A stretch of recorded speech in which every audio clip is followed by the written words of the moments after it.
Break के बाद स्वागत है आप सभी का राजकोट और क्षेत्र में। आपके साथ मैं हूं पल्लवी रविंद्र सिंह और आपको बताते चले 5 राज्यों के रुझानों के जो नतीजे हैं वो आप तक हम लगातार पहुंचा रहे हैं। केरल में भी आज आपको बताते चले काउंटिंग लगातार जारी है। सुबह 8 बजे से केरल में काउंटिंग हो रही है और इसके साथ साथ बाकी 4 अन्य राज्यों में भी लगातार काउंटिंग जारी। केरल में आपको बताते चले जो समीकरण है वो लगातार बदलते जा रहे हैं। बीजेपी के ई श्रीधरन ने आगे चल रहे हैं, आपको बताते चले ये श्रीधरन आगे चल रहे हैं। इसके साथ साथ बीजेपी के खेमे में 4 सीटों पर रुझान देखा गया है। तो आपको बताते चले इस वक्त की राजकीय रण क्षेत्र के जरिए सबसे बड़ी खबर आपके टेलीविजन स्क्रीन पर है। अन्य का अभी तक खाता भी नहीं खुला है। ये आपको बताते चले केरल का जो सियासी समीकरण है अभी आपका वो बता रहे एलडीएफ 88 सीटों पर रुझानों में अभी कहीं ना कहीं आगे चल रही है। वहीं यूडीएफ जो है वो आपको बताते चले एलडीएफ से पिछड़ती हुई नजर आ रही है। तो इस वक्त की बड़ी खबर आपके टेलीविजन स्क्रीन पर है। आर्या न्यूज के जरिए आप सुन पा रहे हैं राजकीय रण क्षेत्र में बीजेपी के खेमे में सीटों पर 4 सीटों पर रुझान नजर आया है।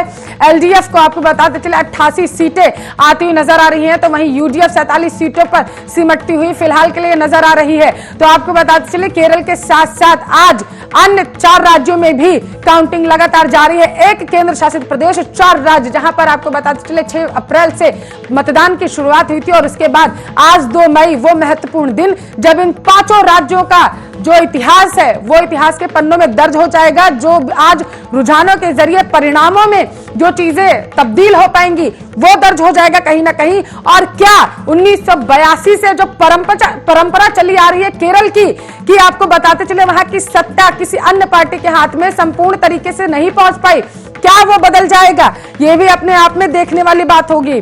बीजेपी की जमीनी हकीकत आपको बताते चलें कैसी है वो भी देखने वाली बात होगी। तो आपको बताते चले इस वक्त की सबसे बड़ी खबर आर्या न्यूज के जरिए आप सुन पा रहे हैं और इस मुद्दे पर ज्यादा चर्चा करने के लिए हमारे साथ मेहमान जुड़ चुके हैं। वरिष्ठ पत्रकार डॉक्टर धनोज कुमार जुड़ चुके हैं और इसके साथ साथ राजनीतिक विश्लेषक है संदीप चौधरी, वो भी हमारे साथ जुड़ेंगे। धनोज जी, 1982 का इतिहास क्या बदल जाएगा या फिर समीकरण अभी वही रहने वाले हैं? बहुत बहुत धन्यवाद। 2 लाइन से शुरुआत करता हूँ। कभी कभी मेरा खुद से मिलने का जी चाहता है, कभी कभी मेरा खुद से मिलने का जी चाहता है।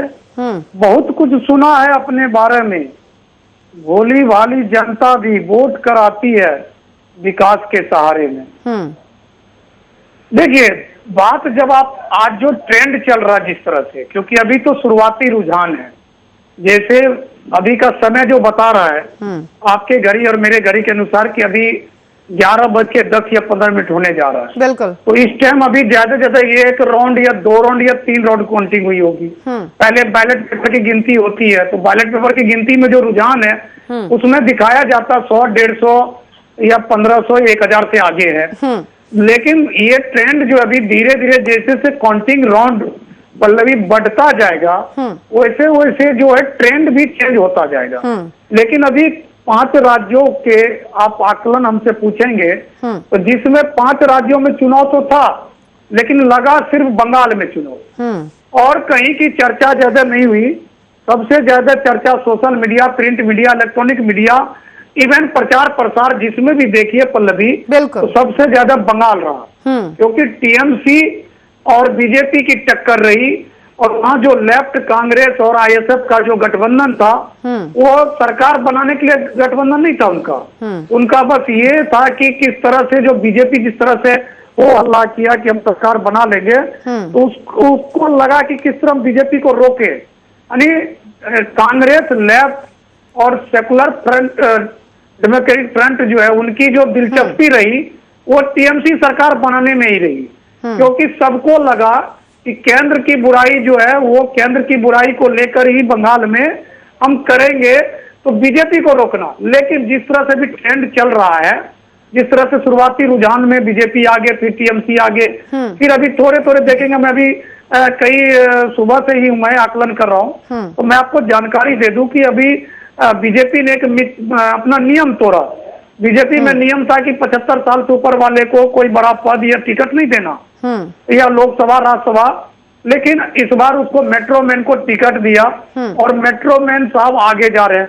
उनका जो बढ़त है, उनकी छवि कह लीजिए, जो कह लीजिए, तो वो भी साउथ में एक बढ़ोतरी उनको दिखाई दे रहा है। और जिस तरह से पुडुचेरी में जिस तरह से मुख्यमंत्री और एलजी की लड़ाई में, क्योंकि सत्ता के साथ जो थे नारायण स्वामी, उनके भी नारायण स्वामी के प्रति जो एक उदार लोगों में नहीं था, उदारवादी उनके पार्टियों में, उसको देखते हुए वहां भी जिस तरह का ट्रेंड चेंज हो रहा है वो, लेकिन ये सब बातें सिर्फ कहने के लिए अभी थोड़ा सा हमें और आपको समय चाहिए। जैसे जैसे अभी काउंटिंग बढ़ेगी पल्लवी, निश्चित है ट्रेंड भी चेंज होंगे।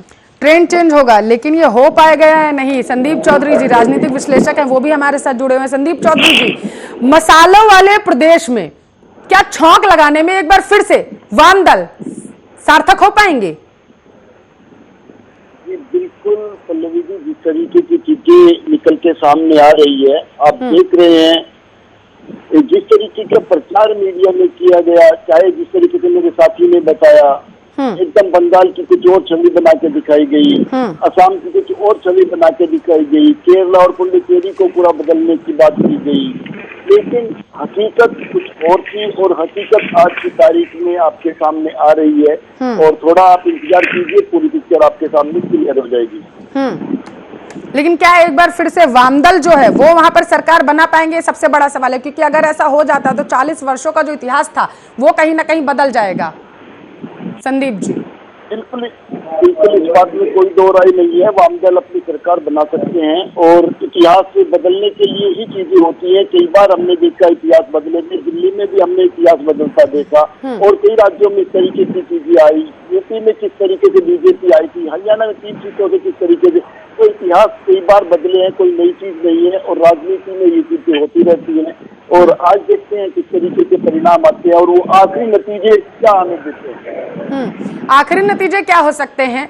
सबसे बड़ा सवाल यही है, क्या जो रुझान सामने आ रहे हैं ये परिणामों में तब्दील हो पाएंगे या नहीं हो पाएंगे? ये भी सबसे बड़ा सवाल है, क्योंकि रुझानों में एलडीएफ को अभी 87 सीटें मिलती हुई नजर आ रही हैं और यूडीएफ को 48 सीटें मिलती हुई नजर आ रही हैं। केरल सरकार पर जनता के जो कार्य हैं उन्हें ना पूरा करने का जो आरोप है वो गृह मंत्री ने लगाया था, लेकिन अभी उनके इस आरोप का असर केरल में धनोज जी दिखता हुआ नजर नहीं आ रहा। हाँ, पिनराई विजयन के खिलाफ वहाँ एंटी इनकम्बेंसी था, क्योंकि जिस तरह से उन्होंने कोरोना को लेकर केरल राज्य भी पिछड़ा, क्योंकि सबसे पहले भारत में कोरोना डिटेक्ट जो है केरल में ही हुआ और केरल में डिटेक्ट होने के बावजूद जी वहाँ की जो कैजुअलिटी जो है वो भी कम नहीं है। जैसे आप देखेंगे कि महाराष्ट्र, केरल, दिल्ली, तो इसमें आपको देखना पड़ेगा कि कहीं ना कहीं जनता इस बात को लेके जो एलडीएफ के प्रति थोड़ा सा जो नाराजगी है उसका भी आपको ये चीज देखने को मिल रहा है अभी के ट्रेंड में। जिस तरह से सीटें आगे पीछे हो रही है, जैसा कि पहले भी एग्जिट पोल में दिया था लेकिन वो एग्जिट पोल नहीं हुआ, तो कहीं ना कहीं ट्रेंड पल्लवी बदलता हुआ दिख रहा है। और जो एंटी इनकम्बेंसी की जो मैं बात कर रहा हूँ, खासतौर पर कोरोना काल को लेकर, जो पिनराई विजयन जी के प्रति जो वहाँ के खुद के पार्टी में, क्योंकि उनके जो पोलिट ब्यूरो वगैरह जो है किस तरह से आवाज उठाया, किस तरह से उनको आगाह किया कि आप थोड़ा चेत जाओ, सचेत हो जाओ, लेकिन वो संभल नहीं पाए। इसका नतीजा क्या हुआ कि आप देखिए कि अभी जो आपने आंकड़े दिया है, जो भी ट्रेंड दिखाया उसमें बढ़त आपने देखा, तो कहीं न कहीं एलडीएफ जो पिछड़ता हुआ नजर आ, यूडीएफ जो कहीं आगे बढ़ता, यही दिख रहा है ना। बिल्कुल। तो इसका मतलब यही है कि कहीं ना कहीं मुख्यमंत्री पिनराई विजयन जी के प्रति लोगों का रुझान थोड़ा सा कम हुआ वहां पर, खासतौर कोरोना को लेके। हाँ, ठीक है, लेकिन सबसे बड़ा सवाल यही है संदीप चौधरी जी, कोरोना को लेकर के धनोज जी कह रहे हैं कि रुझान कहीं ना कहीं मुख्यमंत्री साहब का ऊपर जो है जनता का कम हुआ है। अब ये आगे का इतिहास भी तय करने वाले हैं, क्योंकि अन्य राज्यों में भी चुनाव है और लगातार अगर हम राहुल गांधी को देखें संदीप जी, तो केरल में सबसे ज्यादा सक्रिय थे, काफी ज्यादा रैलियां भी की बीजेपी ने। अगर मैं एक मामले के लिए कोई अगर उदाहरण दूं अपने दर्शकों को कि अगर बीजेपी ने 10 रैलियां की होंगी तो कांग्रेस ने जाकर के वहां 20 रैलियां की होंगी। मतलब अगर मैं देखूं 5 राज्यों में चुनाव थे, लेकिन प्रियंका गांधी वाड्रा असम में जरूर गई थी, लेकिन राहुल गांधी 5 राज्यों से में चुनाव थे और वो सबसे ज्यादा सक्रिय केरल में नजर आए थे। लेकिन इसका असर कहीं ना कहीं जो रुझान है उनमें होता हुआ नजर नहीं आ रहा, परिणाम तो अभी खैर दूर ही है। संदीप जी, देखिए पल्लवी जी, कांग्रेस पार्टी की तो आज की तारीख में स्थिति ये है कि कांग्रेस पार्टी अपने आप को बचाने की कोशिश में लगी हुई है। कांग्रेस पार्टी जिन 5 राज्यों में चुनाव थे, उन 5 राज्यों में सरकार बनाने के लिए चुनाव नहीं लड़ रही थी। कांग्रेस पार्टी फिलहाल अपनी सीटें बचाने के लिए अपने अस्तित्व की लड़ाई लड़ रही है और पूरे देश में लड़ रही है, क्योंकि कांग्रेस पार्टी, कांग्रेस नेताओं की इमेज पूरे तरीके से पिछले कुछ सालों में खराब की गई है और इसका परिणाम रहा कि कांग्रेस पार्टी लगातार कमजोर होती गई। लेकिन कांग्रेस पार्टी पहले एक जगह जाके स्टे करेगी, ठहरेगी और वहां से फिर अपना पिकअप लेगी, उठने की कोशिश करेगी। और जिस तरीके से भारतीय जनता पार्टी की परफॉर्मेंस है, भारतीय जनता पार्टी पिछले कुछ समय से देश में टॉप पर चल रही है, अपने पीक पर चल रही है और पीक के बाद आप जानते हैं कहीं न कहीं ढलान की स्थिति आती है। और जब ये कोरोना पीरियड आया, कोरोना पीरियड में पल्लवी जी हर पॉलिटिशियन की, हर सरकार की पोल खोलने का काम किया। जो बड़ी बड़ी बातें करते थे, जो चांद सूरज तक जाने की बातें करते थे, अच्छे दिनों के वादे करते थे, जो कहते थे हम पूरे तरीके से सुरक्षित है, हम पूरी दुनिया को धूल चटा सकते हैं। हकीकत ये आई कि आज हमारे लोग एक दवाई के लिए, आप अगर दिल्ली में ढूंढने लगे, एक टैबलेट का नाम बताता हूँ जो कोविड में काम आती है, फेविफ्लू। वो फेविफ्लू की एक टैबलेट आपको नहीं मिलेगी। अगर मैं ऑक्सीजन सिलेंडर की बात करूँ बहुत बड़ी हो जाएगी, अगर मैं कहीं एक पेशेंट के एडमिट कराने की बात करूँ बहुत बड़ी हो जाएगी। तो आज पता चल चुका है, जनता को पता चल चुका है कि बड़ी बड़ी बातें करने वाले हमारे नेता, हमारी रक्षक, जो देश सेवा की बात करते हैं, समाज सेवा की बात करते हैं, आज वो कहाँ गायब है।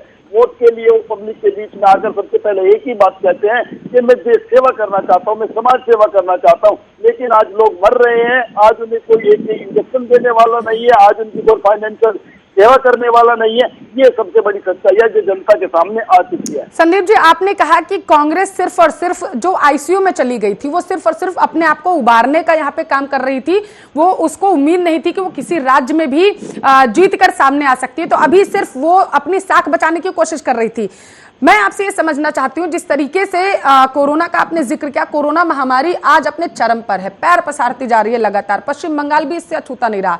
राहुल गांधी ने सबसे पहले रैलियां रद्द कर दी। राहुल गांधी ने कहा कि नहीं भैया, सबकी जानें बचानी है, हम रैलियां रद्द नहीं करेंगे जाकर के। उसके बाद जब मतदान हो गए, उसके बाद ममता बनर्जी ने सार्वजनिक स्थानों पर वहां पर पाबंदियां लगा दी कि देखिए सार्वजनिक स्थानों पर लोगों का जाना बैन होगा। केरल में राहुल गांधी सबसे सक्रिय थे। छवि कहीं ना कहीं इससे कांग्रेस की सुधर सकती है। देखिए पल्लवी जी, हर चीज के गिरने का भी ग्राफ होता है और चढ़ने का भी ग्राफ होता है। मुझे लगता है कांग्रेस का जितना डाउन जाने वाला ग्राफ था वो अब पूरा हो चुका है। और जब हम और आप ये बातें कर रहे थे कि रैलियां नहीं होनी चाहिए, इस तरीके से भीड़ नहीं जुटाई जानी चाहिए, देश की स्थिति खराब हो रही है, कहीं न कहीं उस बात को पहले कांग्रेस पार्टी ने पकड़ा और कांग्रेस पार्टी ने ये डिसीजन लिया। और मैं आपको बता दूं, नेता आपस में लड़ते, आरोप प्रत्यारोप करते, लेकिन जनता ने इस बात का स्वागत किया। जनता में एक मैसेज गया कि यार इन्होंने एक अच्छा डिसीजन लिया। हालांकि उसके बाद सभी पार्टियों ने इस तरीके का डिसीजन लिया, इलेक्शन कमीशन को भी रैलियां रोकनी पड़ी, लेकिन मैं मानता हूँ कि ये एक अच्छा डिसीजन था, इसका स्वागत होना चाहिए। आप किसी भी पार्टी के समर्थक या सपोर्टर हो सकते हैं, वो एक अलग बात है। धनु जी, टिप्पणी आपकी। देखिए, आपको मैं अगर केरल के संदर्भ में बात करते हैं तो पिछले चुनाव की मैं याद दिलाता हूँ। माकपा नीति एलडीएफ ने विधानसभा चुनाव में कांग्रेस नीति यूडीएफ को करारी शिकस्त देते हुए बहुमत के साथ केरल की सत्ता को हासिल की। उसमें एक दिलचस्प बात था, एक विधानसभा वारकनचेरी में यूडीएफ उम्मीदवार अनिल अक्कारा ने सबसे कम 3 मतों के अंतर से जीत दर्ज की।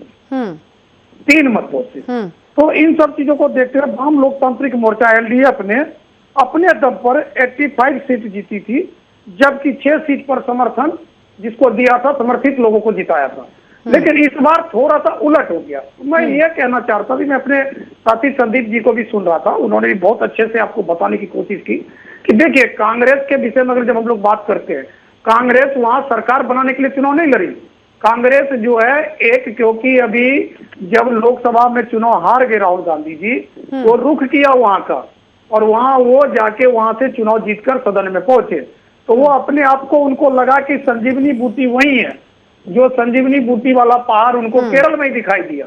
वहां से उन्होंने फिर वाम मोर्चा का जो आप समझ सकते हैं यूडीएफ को ही इन्होंने सोचा कि इनको ही सहारा दे, इनके साथ रहे। एक तरफ बंगाल में रैली नहीं किया और केरल में रैली किया। तो इनके जो सोच को जो है, जो संदीप जी ने कहा, बहुत अच्छा कहा कि जो आईसीयू से निकलने के लिए कांग्रेस ने जो तमाम वेंटिलेटर लिया, ऑक्सीजन का व्यवस्था किया, तो राहुल गांधी वहां जाके बिल्कुल बिल्कुल बिल्कुल धनोज जी, माफ करिएगा, आपको रोकना चाहूंगी, आप अपनी बात पूरी करिएगा, लेकिन बड़ी खबर सामने आ रही है राजकीय रणक्षेत्र के जरिए। आप अपने टेलीविजन स्क्रीन पर देख पा रहे हैं, बीजेपी गठबंधन ने 4 सीटों पर बढ़त बना ली है। तो ये सबसे बड़ी खबर है जो आर्या न्यूज के जरिए आप सुन पा रहे हैं। आपको बताते चले बीजेपी प्लस 4 सीटों पर रुझानों में बढ़त बनाए हुए है। और इसके साथ साथ आपको बताते चले जो सबसे बड़ी खबर है वो ये है कि जिस तरीके से लगातार समीकरण बदल रहे हैं, केरल के मुद्दे पर चर्चा कर रहे हैं, एलडीएफ को 87 सीटें मिलती हुई कहीं ना कहीं यहां पर नजर आ रही हैं। आपको बताते चले अगर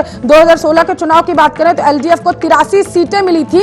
140 सीटों पर आपको बताते चले विधानसभा की सीटों पर मतदान हुआ था। और उसके बाद जिस तरीके से 83 सीटें एलडीएफ को मिली थी और उसके बाद रुझानों में 88 सीटों पर अभी की बात कर रहे हैं कि एलडीएफ आगे निकलती हुई नजर आ रही है। यानी कि जो 2016 में जितनी सीटें एलडीएफ को मिली थी उससे ज्यादा सीटें अभी फिलहाल के लिए रुझानों में बढ़त के साथ बनी हुई है। एलडीएफ 88 सीटों पर।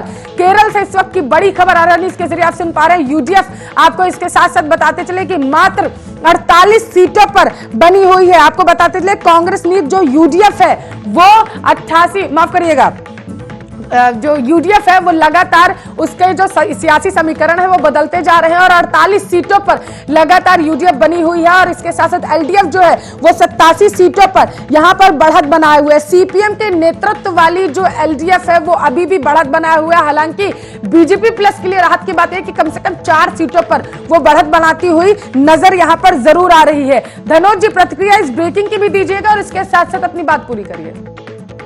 देखिए पल्लवी, मैंने पहले कहा ये शुरुआती रुझान है। अभी जैसे जैसे वोटों की गिनती बढ़ती जाएगी तो धीरे धीरे जो है जो छटा है वो हटेगा, जो धुंधलापन है वो हटेगा। लेकिन जिस तरह से देखिए आप पिनराई पीजीएन जी को, वो तो बस एक ही मुद्दे पे पिछड़ता हुआ नजर आया, कोरोना को लेकर, क्योंकि कोरोना पर जो हताहत हुआ, लेकिन वो हमेशा केंद्र के ऊपर उन्होंने टिकरा फोड़ा कि केंद्र की मदद नहीं मिलने की वजह से केरल में स्थिति इस तरह से हुई। अगर केंद्र ने उसको सही समय पर मदद कर दिया होता तो इतना कैजुअलिटी और इतनी जो केसेज हैं कोरोना का वो नहीं आता। हालांकि जनता उससे वहां देखिए वहां का जातीय समीकरण बिल्कुल अलग है पल्लवी। उस मैटर में जो मुख्यमंत्री के साथ है वहां के जनता, लेकिन सिर्फ एक पॉइंट पर कोरोना को लेकर थोड़ी सी जनता उनसे नाराज चल रही है। लेकिन अभी जो ट्रेंड है जिस तरह से अभी उठापटक होगा, बिल्कुल क्लोज कॉन्टेस्ट है दोनों में। लेकिन जहां तक बात है कि बीजेपी के लिए, कि बीजेपी पिछली बार एक सीट खोलकर इतिहास रचा था, खाता खोलकर, और इस बार उनको कुछ सीटें ज्यादा आएगी, क्योंकि बीजेपी को भी आप ये मत सोचिए उसने जो मेहनत करी है उसका उसको रंग मिलेगा। लेकिन सीटें बीजेपी की ज्यादा होगी, लेकिन सरकार जो है कॉन्टेस्ट, जो क्लोज कॉन्टेस्ट के तहत जो यूडीएफ एलडीएफ में ही सरकार बनेगी। लेकिन जहां तक है आप कह सकते हैं जैसे अभी बढ़त जो है एलडीएफ जो बढ़ा रही है बढ़त, वो बढ़त भी एक कांग्रेस के लिए और इनके लिए चिंता का विषय हो सकता है। लेकिन बीजेपी के लिए वहां चिंता का विषय नहीं है पल्लवी। बीजेपी के लिए चिंता का विषय नहीं है क्योंकि बीजेपी मात्र 4 सीटों पर अभी बनी हुई है। लेकिन एलडीएफ जिस तरीके से लगातार बढ़त बनाए हुए है तो पानी फिरता हुआ कहीं ना कहीं यहाँ पर पूरी तरीके से राहुल गांधी की उन रैलियों पर नजर आ रहा है जो वो करने केरल जाते थे, वायनाड जाते थे। संदीप जी, लगातार सक्रिय थे राहुल गांधी, जाते थे, छात्रों से मिलने के लिए भी जाते थे, सभाएं करने जाते थे, रैलियां करने जाते थे, लगातार कहते थे कि हाँ देखिए मैं उत्तर प्रदेश से यहाँ आ चुका। मुझे तो बहुत अच्छे से याद है संदीप जी, जब किसान आंदोलन चल रहा था, जैसे हम कोरोना की लगातार बात कर रहे हैं कि जिस तरीके से धनोज जी ने भी कहा कि उन्होंने कह दिया पिनराई विजयन ने कि देखिए केंद्र ने हमारी मदद नहीं की, इस वजह से हम थोड़ा सा स्थितियों को कंट्रोल नहीं कर पाए। तो आपको याद होगा संदीप जी जिस तरीके से किसान आंदोलन चल रहा था तो राहुल गांधी बॉर्डर्स पर ना जाकर के, जो मुझे लग रहा है दिल्ली में सिंधु और टिकरी बॉर्डर बहुत पास थे राहुल गांधी के, वहां ना जाकर के वायनाड पहुंच गए थे और वहां जाकर के उन्होंने लोगों को संबोधित किया था, जनता को संबोधित किया था और कहा था कि देखिए जिस दिन ये जनता किसान आंदोलन को समझ जाएगी उस दिन देश में आग लग जाएगी। तो एक तरीके से देखा जाए संदीप जी कि जिस तरीके से राहुल गांधी पानी फिर गया पूरी रैलियों पर, कोई भी आंदोलन होता था तो वायनाड पहुंच जाते थे, वहां की रैलियों को संबोधित करते थे जाकर के, छात्रों के बीच में जाते थे, उनको संबोधित करते थे जाकर के, छात्रों के साथ साथ लोगों के दिल में जगह बनाना चाहते थे। लेकिन नतीजा संदीप जी, देखिए पल्लवी जी, जिस तरीके से राहुल गांधी ने मेहनत की, प्रियंका गांधी ने मेहनत की, वो पब्लिक के बीच में रहे, इन लोगों के ऊपर एक स्टैंप लग चुका था कि ये 24 अकबर रोड से अपने घर से राजनीति करने वाले लोग हैं, ये जनता के बीच में नहीं आते हैं, इनको एक सर्कल घेरे रहता है, जो इनके चापलूस लोग हैं उन्हीं के बीच में ही रहकर का काम करते हैं। लेकिन इन्होंने उस सर्कल को तोड़ के बाहर निकला और उस जगह को चुना जहाँ पे ये परफॉर्म कर सकते थे। देखिए, वो जाके रैलियां बंगाल में भी बहुत ज्यादा कर सकते थे, वो आसाम में भी जाके कर सकते थे, वो दूसरी जगह, लेकिन उनको ये पता था कहाँ रैलियां करने का हमें बेनिफिट हो सकता है, कहाँ से हमें अपनी जड़ों को सुरक्षित करना है। इसलिए उन्होंने सबसे सुरक्षित जगह केरला को चुना और केरला पे उन्होंने फोकस किया। छोटा स्टेट था, बीजेपी वहाँ पे मजबूत नहीं थी, इसलिए उनकी ज्यादातर रैलियां केरला में हुई। और जिस तरीके की मैंने आपको पहले ही बताया, वो किसी भी स्टेट में सरकार बनाने के लिए नहीं लड़ रहे थे, न ही किसी में फाइट में थे। आपने सभी आंकड़े भी देखे होंगे, सभी तरीके के जो एग्जिट पोल आते हैं वो भी आपने देखे होंगे, एक्सपर्ट को भी सुना होगा। किसी भी स्टेट में कभी किसी ने ये नहीं कहा कि कांग्रेस वहां पर सरकार बना रही है या वहां पे सरकार बनाने की फाइट में है। तो उन्हें तो अपने आप को बचाना था, किसी तरीके से अपने अस्तित्व को बचाने की कांग्रेस लड़ाई लड़ रही है, जिसमें मुझे लगता है वो वहां पे कामयाब तो हुए हैं। वजह क्या है संदीप जी? मैं वजह समझना चाहती हूँ, क्योंकि अब राजनीतिक विश्लेषक हैं, तो मेरे दर्शकों को भी जानकारी दीजिए, विश्लेषण करिए जरा सा इस बात का, वजह क्या है आखिर? आपने कहा कि हाँ ठीक है, वो जीतने के लिए नहीं लड़ रही थी, आईसीयू में चली गई कांग्रेस। जो अगर मैं पिछले चुनावों को याद करूं तो चाहे नगर पालिका के चुनाव को याद करूं, उपचुनाव को याद करूं जो उत्तर प्रदेश में हुए, दिल्ली के चुनावों को याद करूं, तो कांग्रेस लगातार शून्य पर सिमटती हुई नजर आ रही थी।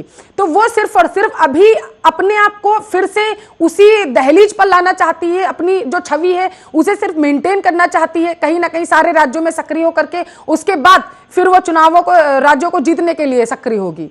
संदीप जी, विश्लेषण प्लीज। देखिए पल्लवी जी, बहुत महत्वपूर्ण सवाल है आपका, बहुत गहरी चीज है इसको समझने के लिए। आपने देखा कांग्रेस ने एक छत्र राज किया देश के अंदर, सभी स्टेट के अंदर कांग्रेस की सरकार रही है, लेकिन कुछ चीजें ऐसी आई, इंदिरा गांधी के बाद परिवर्तन आया, फिर राजीव गांधी के बाद परिवर्तन आया और धीरे धीरे धीरे कांग्रेस डाउन होती चली गई, क्योंकि कांग्रेस की राजनीति बदल गई। कांग्रेस के साथ जो कंपटीटर थे वो राजनीति में अलग तरीके के आ गए। अटल जी जैसे लोग राजनीति में आए जिन्होंने राजनीति की बिल्कुल परिप्रेक्ष्य को बदल के रख दिया।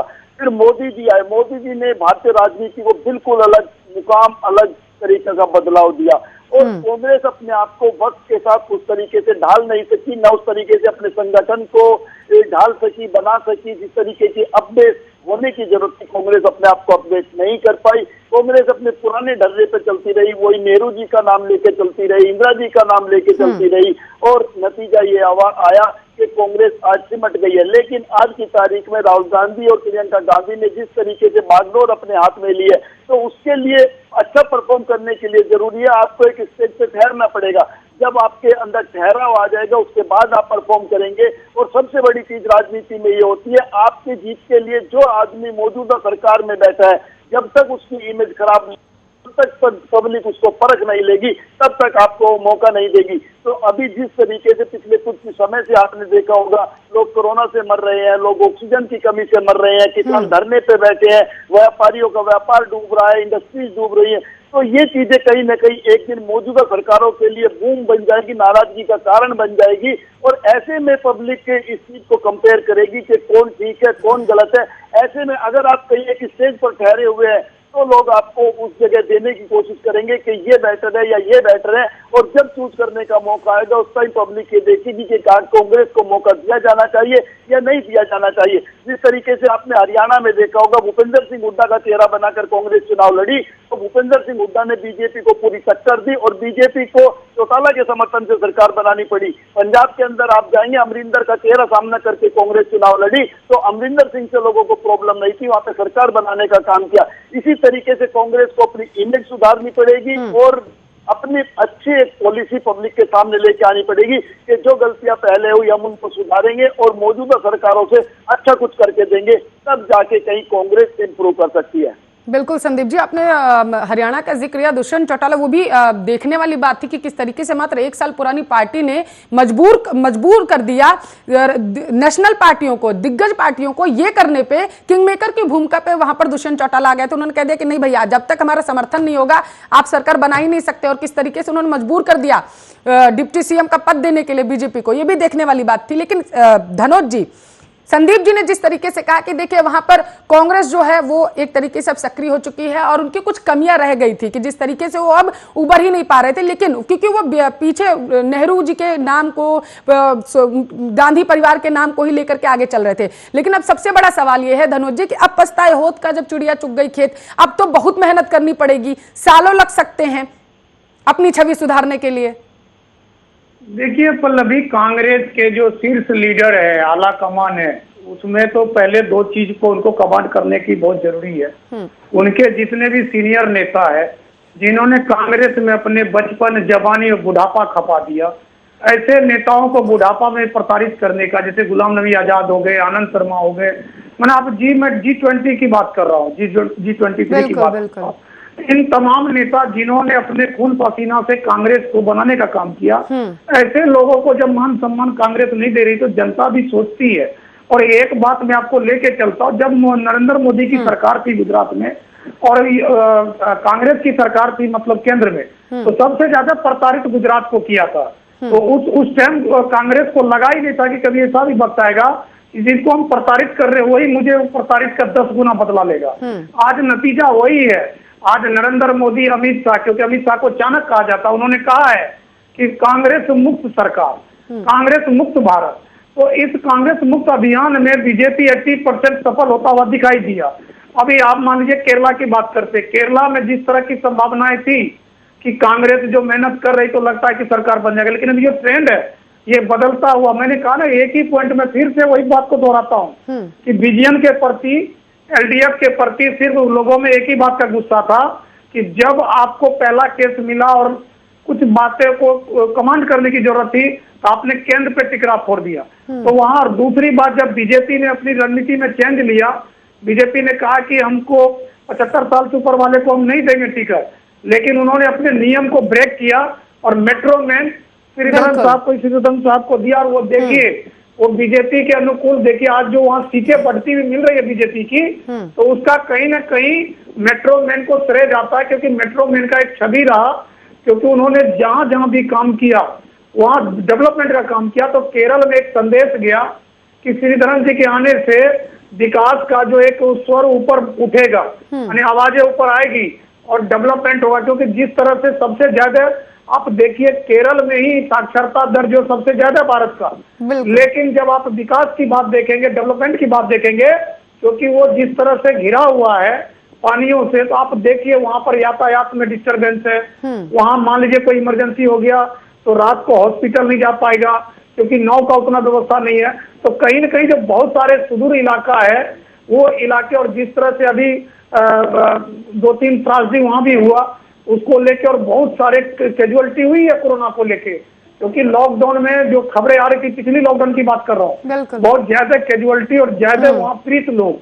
तो वो कहीं ना कहीं जो विजयन जी से नाराज थे, पिनराई विजयन जी से, मुख्यमंत्री से, लेकिन मुख्यमंत्री ने भी कमांड किया, वो मोर्चा संभाला कि वो अपनी कमियां जो है केंद्र पे टिकरा फोड़ना शुरू कर दिया, जिसका नतीजा ये हुआ कि अभी वो इस चुनाव में बना हुआ है।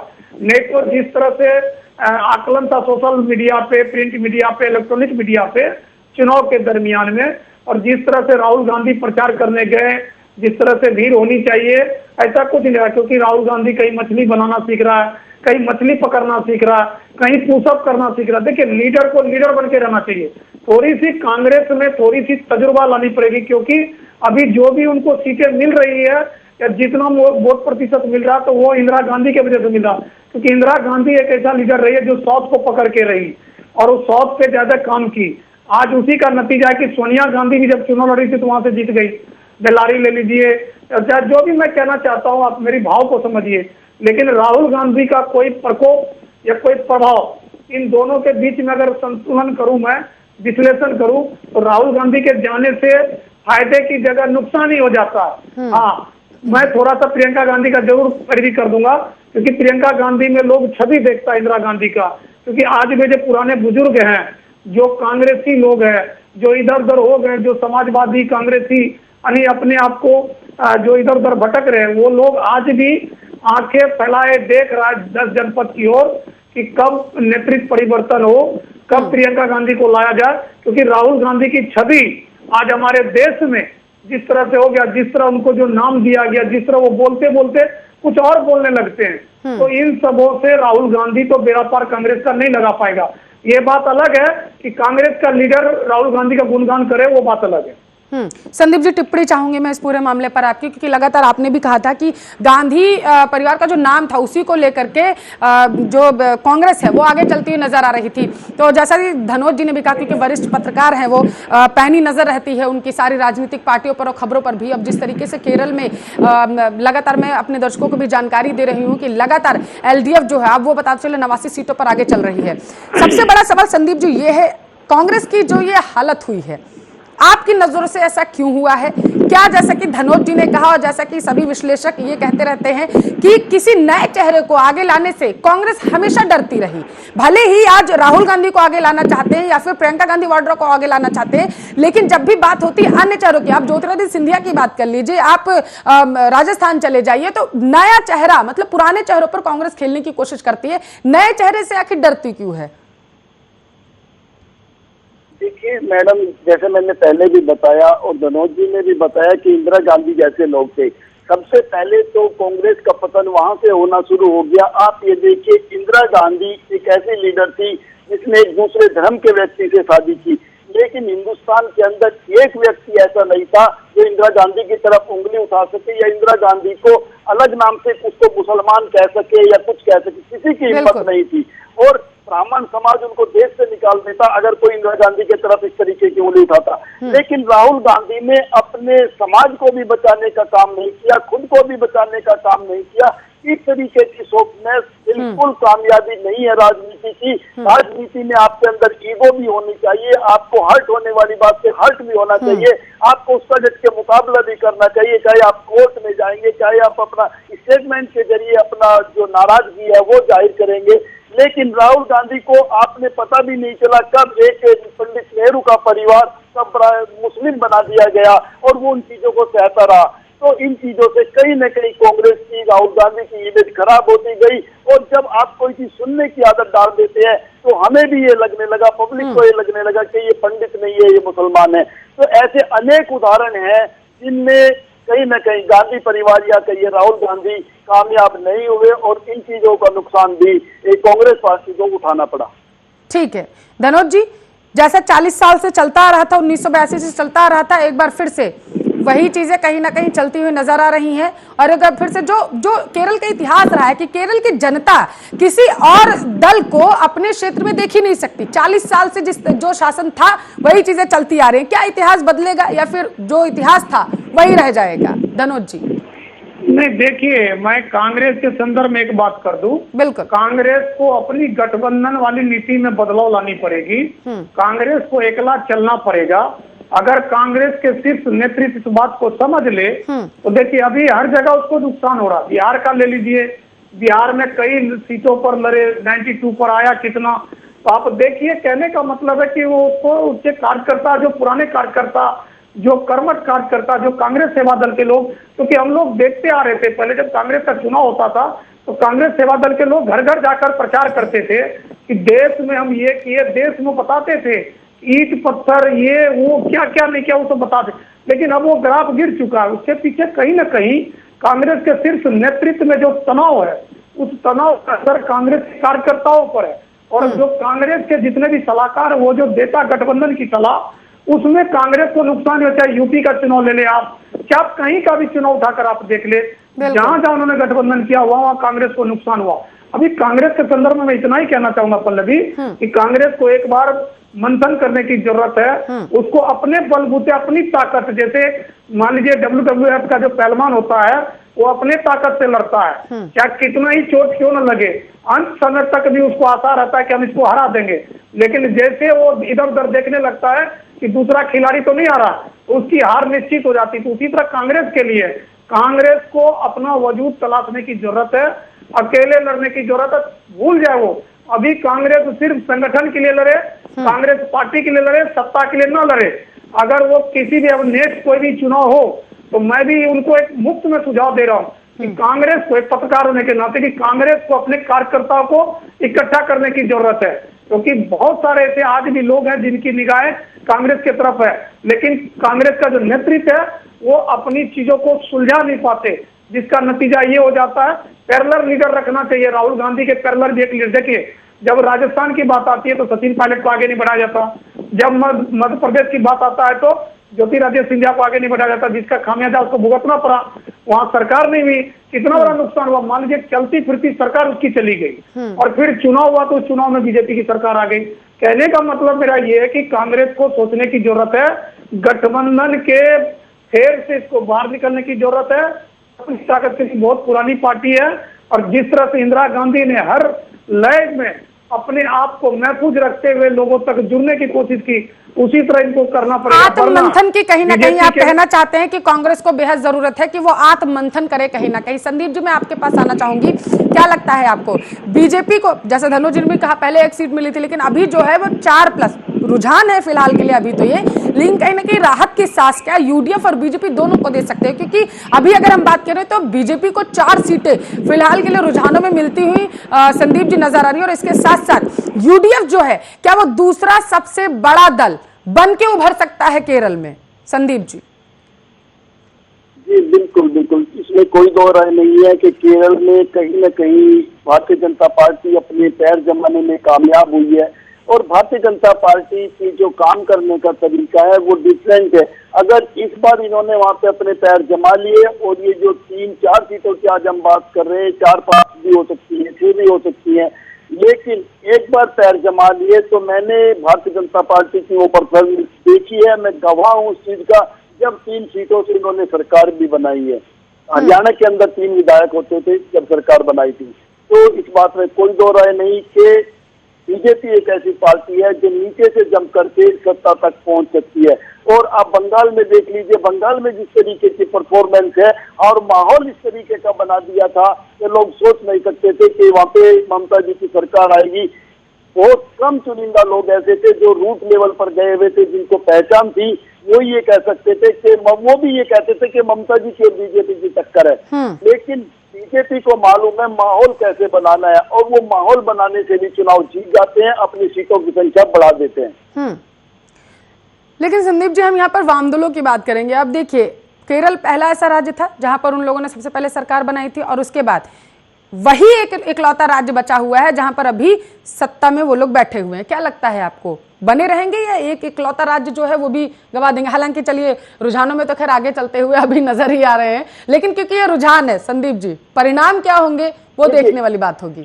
समीकरण समझना है। मैं आपको बता दूं, केरल की बात आती है पल्लवी जी, केरल में जरूर वाम दलों की सरकार बनेगी, इसमें कोई दो राय नहीं है। चीजें साफ भी हो चुकी हैं और वहाँ का माहौल भी ये था। वहाँ पे उनकी टक्कर कांग्रेस से थी। मैंने आपको बताया कांग्रेस कहीं भी सरकार बनाने के लिए चुनाव नहीं लड़ रही थी। कांग्रेस अपने आप को बचाने के लिए या तो चुनाव लड़ती है या फिर कहीं ना कहीं बीजेपी को कैसे रोका जाए इस चीज के लिए वो दूसरी पार्टियों के साथ मिलकर चुनाव लड़ती है। तो इन सब चीजों से बाहर निकल के मुझे लगता है कि केरल में वाम दल अपनी सरकार बनाएंगे। वजह क्या है धनुष जी? आप वरिष्ठ पत्रकार हैं, मैं आपके नजर से देखना चाहती हूँ केरल को। वजह क्या है कि केरल की जनता किसी दूसरे दल को अपने राज्य की कमान देना ही नहीं चाहती है? वो चाहती ही नहीं है कि कोई अन्य दल, कोई अन्य पार्टी आए और हम पे शासन करे आकर के। 40 साल से अभी वही बने होते और अभी भी जो रुझान है, जो समीकरण है, ये अभी भी वाम दल के खेमे में ही जाते हुए नजर आ रहे हैं। वजह क्या है आखिर धनुष जी? तो वजह देखिए, मैंने कहा था थोड़ी दिक्कतें आएगी लेकिन सरकार का बदलाव केरल में मुश्किल है। क्योंकि देखिए, जिस तरह से मैंने कहा ना, रणनीति बीजेपी को वहां खोने के लिए कुछ भी नहीं था, क्योंकि पिछले चुनाव में बीजेपी ने 1 सीट लिया। इस बार बीजेपी को 2-4 सीट ज्यादा मिलेगा। कहने का मतलब इस बार बीजेपी एस्टेब्लिश होगा। फिर बीजेपी अगली बार जो अगला जो विधानसभा का उसमें जोर से ये लड़ेगा जैसे बंगाल में लड़ा।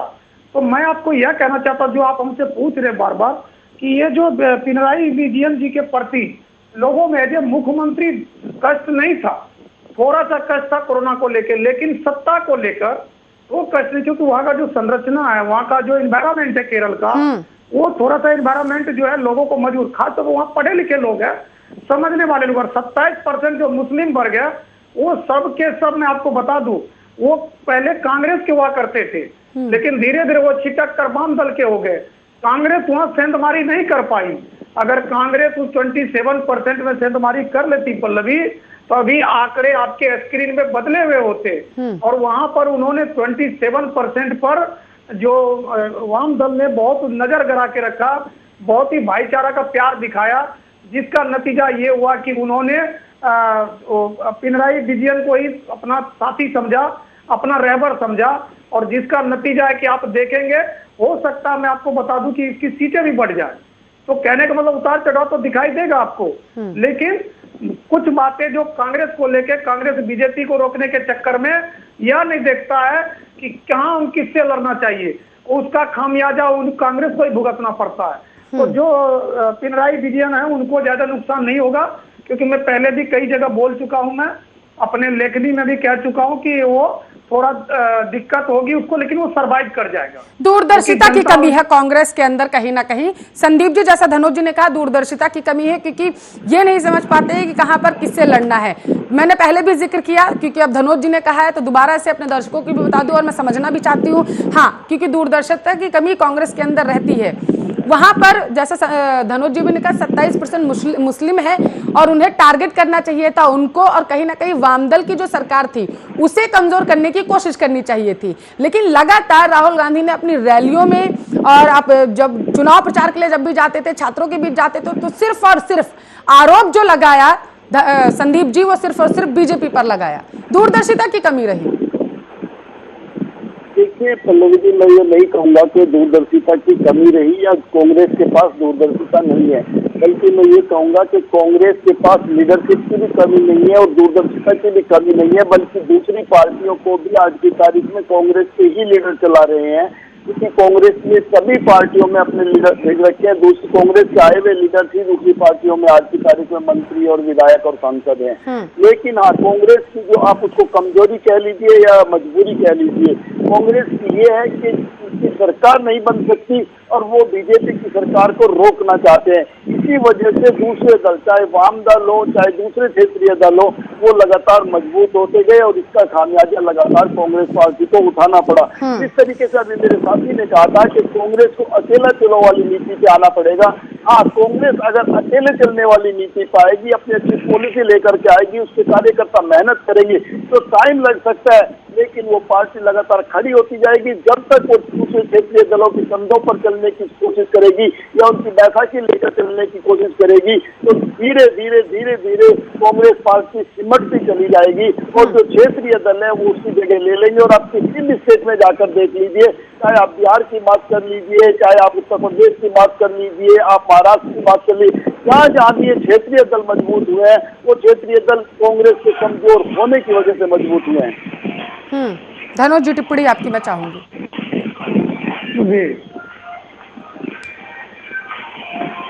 नहीं, अभी तो ये रुझान पे मैं ज्यादा आपको मैंने कहा ना, संदीप जी कह गए दूरदर्शिता की कमी है, और उनका एक पॉइंट वैलिड पॉइंट है कि कांग्रेस के बहुत सारे लीडर ही दूसरे दलों में विधायक मंत्री हुए हैं, ये बात भी सत्य है, क्योंकि जिसको कुर्सी से प्यार है वो किसी भी दल में रहेगा तो कुर्सी से ही प्यार करेगा, वो जनता से और पार्टी से प्यार नहीं करेगा। मान लीजिए अगर कोई भी व्यक्ति उसको सांसद ही बनना, तो किसी भी पार्टी में जाएगा तो सांसद का टिकट ही लेगा। तो इस तरह से उनको यह लगता है कि कहीं न कहीं यह देखा जा रहा है कि जो कांग्रेस की बात अगर आप करते हैं तो इसमें देखना बहुत ही जरूरी है पल्लवी कि जो कांग्रेस को थोड़ा सा अपना रणनीति चेंज करने की जरूरत है। ठीक है, बीजेपी को क्या श्रीधरन को मैदान में उतारने का फायदा मिला? क्योंकि 3 सीटें, अभी देखिए रुझान बदल गए, 4 सीटें थी, अभी 3 सीटें, चलिए मान लेते 3 सीटें, फायदा मिला बीजेपी को कहीं ना कहीं। उनको उतारने के बाद वोट प्रतिशत और सीटों का तो इनको फायदा हो ही रहा है। ठीक है, और होगा, निश्चित होगा फायदा इनको।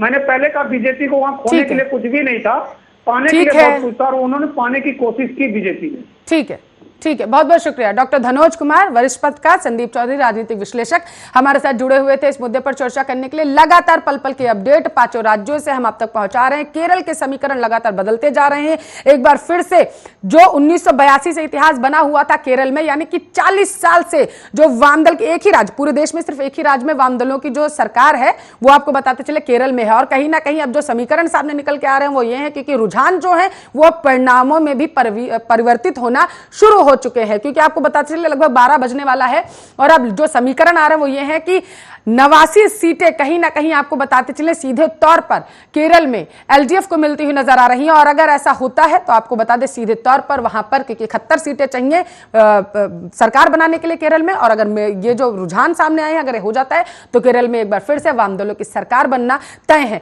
पल पल की अपडेट आपका आर्या न्यूज चैनल आप तक पहुंचा रहा है। छोटे से ब्रेक के लिए रुकेंगे, कहीं मत जाइए, देखते रहिए आर्या न्यूज।